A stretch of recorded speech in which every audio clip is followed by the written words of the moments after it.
Be not envious of evil men. So there's that category, evil men. True or false, some men are evil. Have you met those guys? Some men are just pure evil. People are always like, oh, they've got a good heart. No, they don't.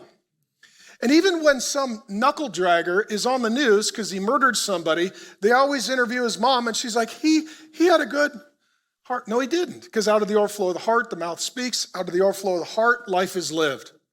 And so what you do just reveals who you are. Some men are evil. Some men are evil. We're going to talk about them. They are coming for your business. They're coming for your wife. They're coming for your kids. And they're coming for your daughter. And if you are not the one to get in the middle and have the conflict and the conversation, then you're going to allow the most evil people to have the greatest access to the people that you love the most. Evil men, nor desire to be with them, for their hearts devise violence. They're good at planning, problem making. Their lips talk of trouble.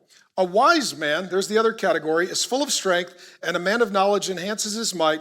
By wise guidance you can wage your war, and in abundance of counselors there is victory. Wisdom is too high for a fool. In the gate, he does not open his mouth. So evil, foolish, wise. You guys can interact with me here. Of the three categories, which one do you think is where most people live? Evil, foolish, or wise? Foolish, right? I mean, just look at our country. I feel like drunk monkeys could make better leadership decisions. It's just foolishness from top to bottom. So most people are foolish, and every one of us has at least an area in our life where we're foolish. Some of you are very wise in one area. You may be, for example, very good at business and money, but you struggle to have a warm relationship with your wife. You're good with dollars and you're not good with dates. Okay? We've all got some area in our life that we are foolish. So two things. Number one, if you had to think of yourself, and we'll get into the categories, evil, foolish, or wise. The people that you have most access to and spend most time with, evil, foolish, or wise.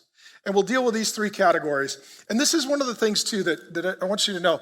One of the stupidest things we tell men is treat everybody the same. No, you don't. You treat evil people differently than you treat foolish people, than you treat wise people. Go on a double date with wise people. Do not go on a double date with evil people. Go into business with wise people. Do not go into business with evil people. If a wise guy and an evil guy want to date your daughter, don't flip a coin. Pick the wise guy. So when it comes to evil people, let me deal with them categorically. And some of you guys are going to struggle with this category because you have a lot of compassion and empathy and you have hope for everybody. But the point is this, evil people are not beyond help, they're beyond your help. Unless God shows up, they are not going to change. This would be like the Apostle Saul. He's murdering people. Jesus literally has to come down from heaven, knock him off his horse, blind him, and literally just kind of punch him in the mouth. Jesus was the only one who could fix Paul. If you're dealing with an evil person, they are intentionally dangerous. It says here that they make plans for evil. A foolish person, when they do something wrong, is it intentional or accidental? Accidental. Foolish people have not learned that cause and effect are related. You drove my car and you ran it out of gas and then you left it and you don't know where you left it. And you're like, sorry, man, I forgot. They didn't mean to. They're just stupid.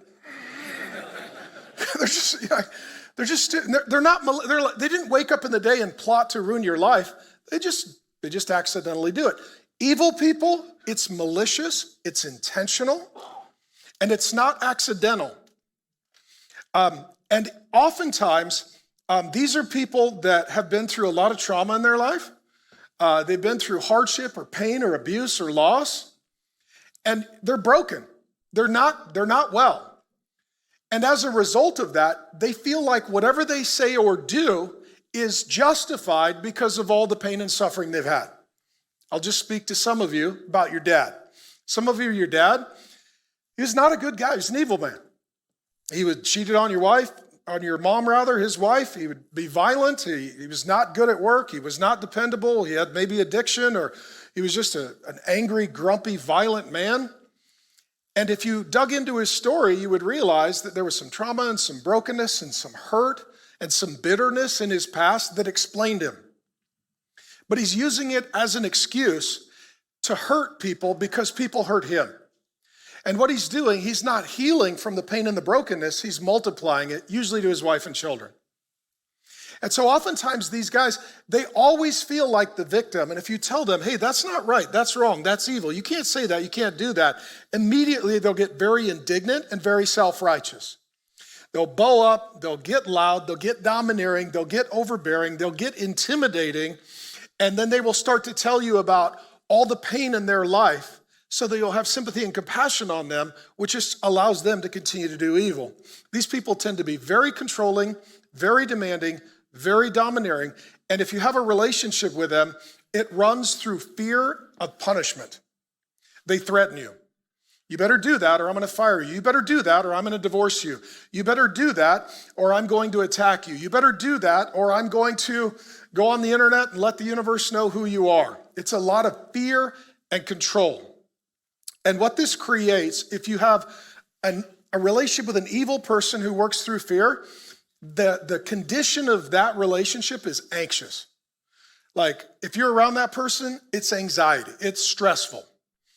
If you know you're gonna bump into that person at work, just all morning, you're just sort of tightened chest, dreading the encounter. If it's Thanksgiving and they're coming over for dinner, you're just not looking forward to it, you're just trying to figure out how to endure it. It's an anxious presence and it's a stressful relationship, okay?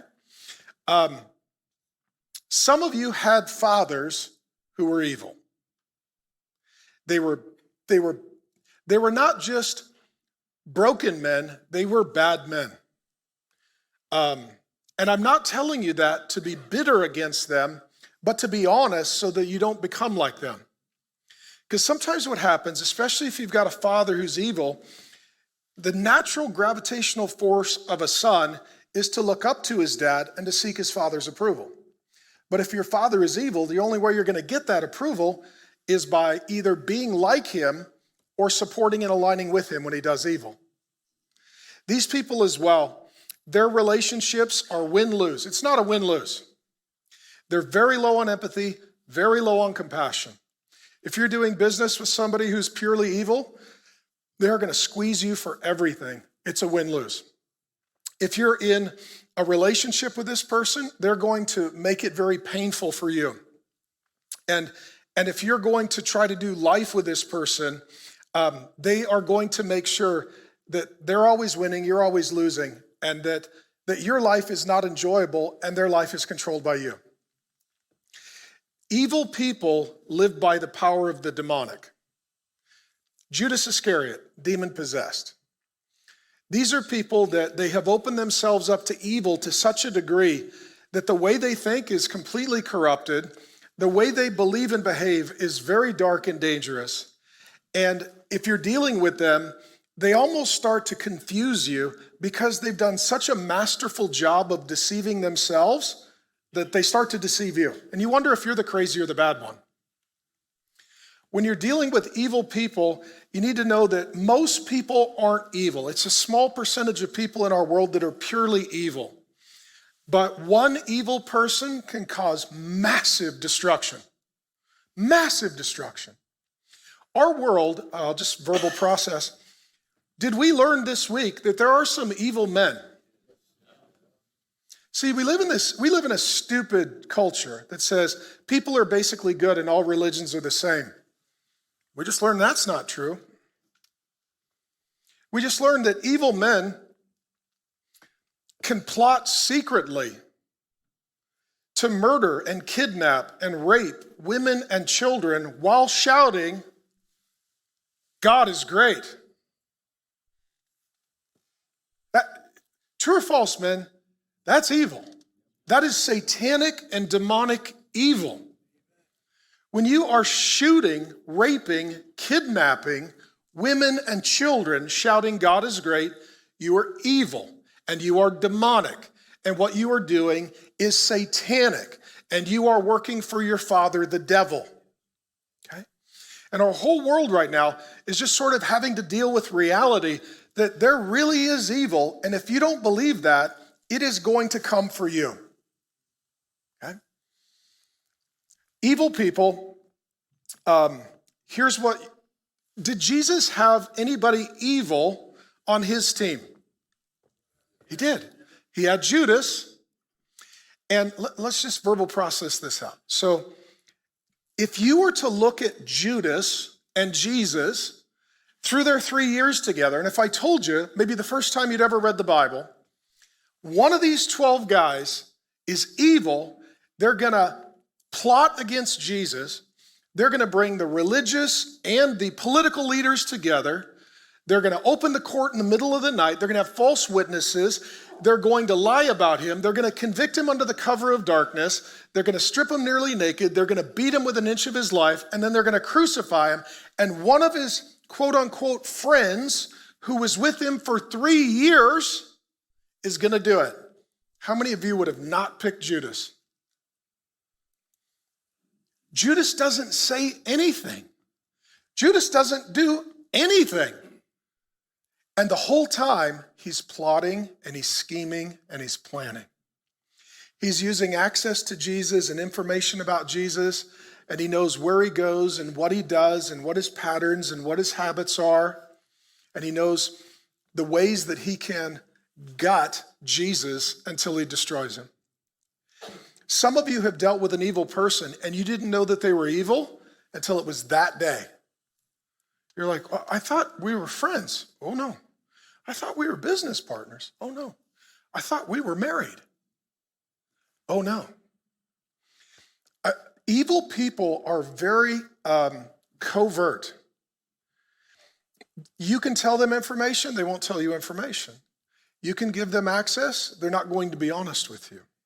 Okay? I can sense it in the room. How many of you guys right now, somebody comes to mind, you're like, yeah, they were evil, and I didn't know. I did not know. Okay? So let me say this. Have any of you ever had an evil woman try to become friends with your wife? Let me ask it another way. How many of you have not had an evil woman try to become friends with your wife? You're just like, honey, you can't, like, I love you? No. No, I mean, she rode a broom to her house. You should have seen this coming. That's her transportation. Like, she's a witch, you know. How many of you've had somebody evil try to get near your child or children? Maybe they were grooming them and they were abusive, or maybe it was a dating relationship where a very needy, broken young girl found your strong son to be the hero and the rescuer, so she was going to emotionally manipulate him and then sexually control him. Or it's your daughter and a really dangerous, evil guy comes and he thinks, well, she's a naive Christian girl. She's going to be fairly trusting and she's probably looking forward to marriage, and I can be covert and I can be very malicious and intentional, but I'm going to do the same thing to her that Judas did to Jesus, and I'm going to destroy her. As men, you and I need to be aware of our relationships, our wife's relationships, our kids' relationships, and the families that we spend time with. And I'm not saying that you need to be paranoid, but you need to be discerning. And I just feel inclined in the spirit to say this to the young dads. Be very careful who you leave alone with your children. Right? Sometimes parents are like, well, I'm going to just let them go play at so-and-so's house. Do you know who's there? Do you know who's coming over? Is there a crazy uncle? I mean, is there a big brother who's got a porn habit? Like, what's going on at that house? And be very careful that you don't just release your kids to have overnight stays at people's homes. Like, because if you're not there, somebody else is in charge, and are they going to make sure that your child is safe? And so it's being aware of these categories. Howdy, Pastor Mark here. Thanks for viewing the clip. And if you'd like the entire sermon, we've got it ready to go.